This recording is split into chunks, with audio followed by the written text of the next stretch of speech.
皆さんこんにちは、アリーです。今日は2020年のウィークリースタディリストをご紹介していきたいと思います。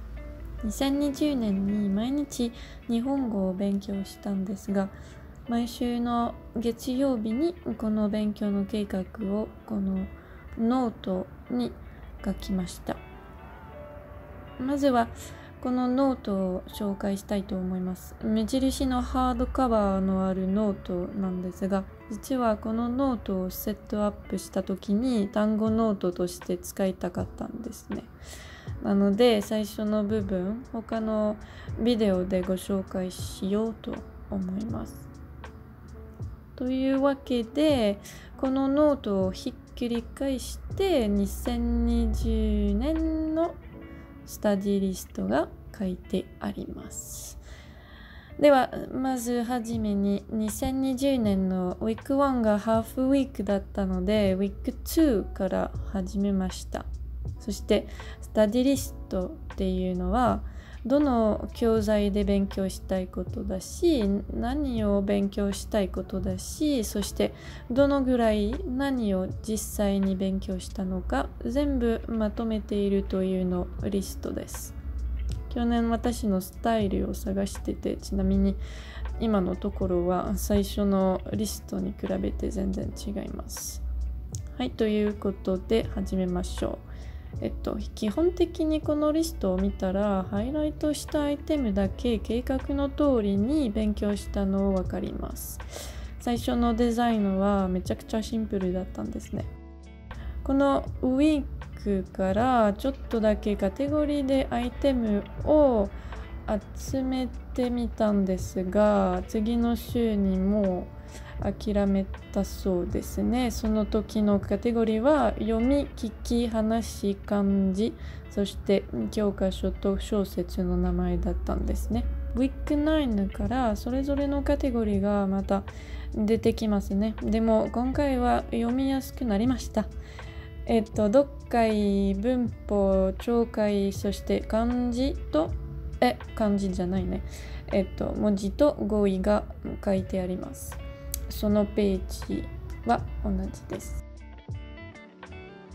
こちらはカテゴリーのアイコンをやってみました。かわいいですね。そしてもっと読みやすくなりましたね。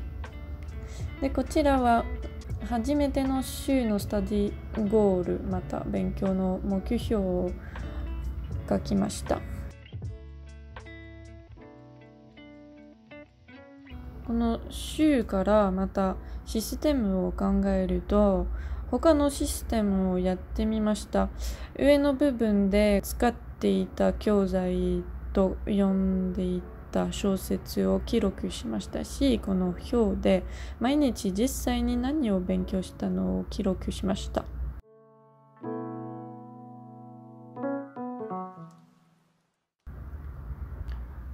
次のページを見るとまた変わったそうですね。まずはカテゴリーが変わったんです。学習、リスニング、読書と日記になりました。そしてこの時アプリで毎週の勉強時間を記録し始めましたので、このプランナーにも記録し始めました。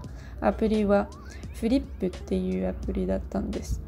毎日どのぐらい、日本語を勉強してるかなって思っていましたね。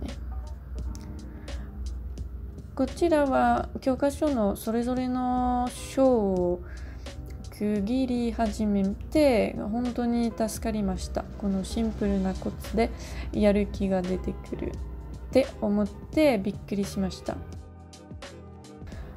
その時リスニング練習もめちゃくちゃやりましたね。だいたい YouTube ビデオだったんですが本当に助かりました。この時も、カフェトークっていうプラットフォームの方で会話授業を受け始めました。この時日本語能力試験3級の模擬試験を受験して両方の試験を合格したので、その次の2週間でお休みでした。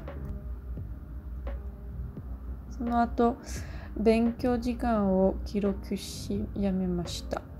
初めてから一時的な習慣だけだと思っていましたね。